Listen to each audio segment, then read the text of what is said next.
کیا بتاؤں مسلمان کیسے تھے. جب بنو امیہ کا زوال آیا اور بنو عباس حکمران ہو گئے تو وہ ان کو چن چن کے قتل کر رہے.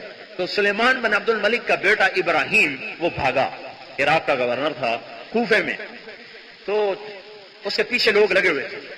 تو ایک راستے سے گزر رہا تھا تو سامنے ایک نوجوان بڑا خوبصورت 20-25 گھوڑ سوار اس کے ساتھ. اس بیٹا میں خائف ہوں، مجھے امن چاہیے. ان کا چچا آ جائیں میں آپ کو امن دیتا ہوں.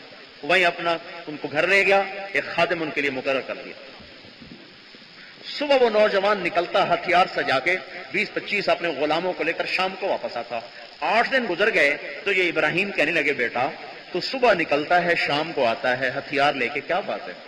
کہنے لگے چچا تلاش میں نکلتا ہوں کہ ملے تو اس کو قتل کر کے اپنے باپ کا بدلہ برابر کروں. کہنے لگے تیرے باپ کا قاتل کون ہے؟ کہنے لگا ابراہیم بن سلیمان، یہی جس کو پناہ دی. تو کہنے لگے ابراہیم بن سلیمان کہ میرا دل بھر آیا کہ اس بچے کے اخلاق نے مجھے اتنا متاثر کیا کہ میں اپنے آپ کو چھپا نہ سکا. تو میں نے کہا بیٹا پھر تیرا کام آسان ہو گیا، تیرا مجرم تیرے سامنے ہے، اپنا بدلہ لے لے. تو اس کے ہونٹوں پہ غمگین سی مسکراہٹ آئی. کہنے لگا چچا اکیلے رہتے رہتے معلوم ہوتا ہے دل گھبرا گیا، خودکشی کرنا چاہتے ہو؟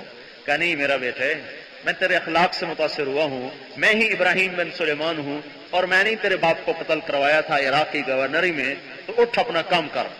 تو وہ غصے سے کانپنے لگا، ایک دم کھڑا ہوا، تلوار پہ ہاتھ رکھا اور اندر جنگ شروع ہو گئی.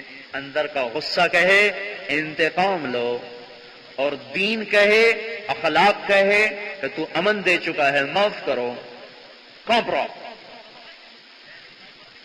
اسی طرح کھڑے پسینہ پسینہ ہو گیا. وہ اندر کی لڑائی ہو رہی، آخر ایمان کو فتح ہوئی اور وہ چپ کر کے بیٹھ گیا. کہنے لگا چچا تو اور میرا باپ ان قریب ایک بڑے بادشاہ کی عدالت میں پہنچو گے جہاں وہ خود تم سے نمٹ لے گا. میں تمہیں پناہ دے چکا ہوں، اب میرا ہاتھ تجھ پہ نہیں اٹھ سکتا. یہ اخلاق تھا. اور سنو، یہ تو مسلمان ہے.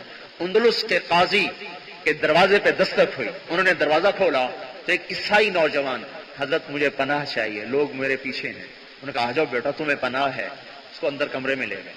تھوڑی دیر گزری، دروازے پہ دستک ہوئی، دروازہ کھولا تو نوجوان اکیلا اکلوتا بیٹا اس کی لاش لے کے لوگ آ رہے.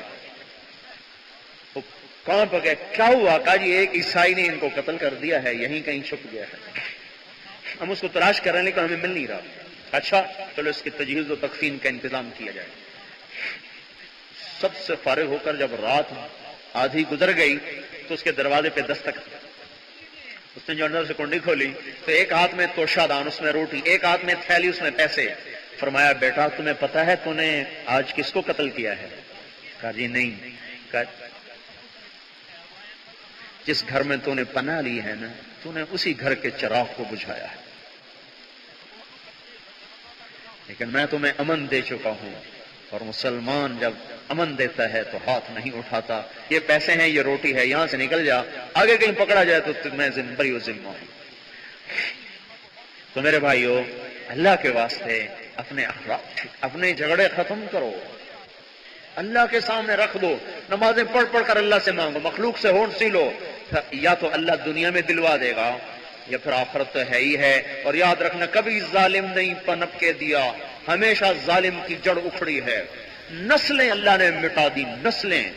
بنو امیہ نے ظلم کیا، آج بنو امیہ کا ایک فرد عرب میں نظر نہیں آتا. بنو امیہ کی ساری نسل ختم ہو، ایک فرد نظر نہیں آتا بنو امیہ کا.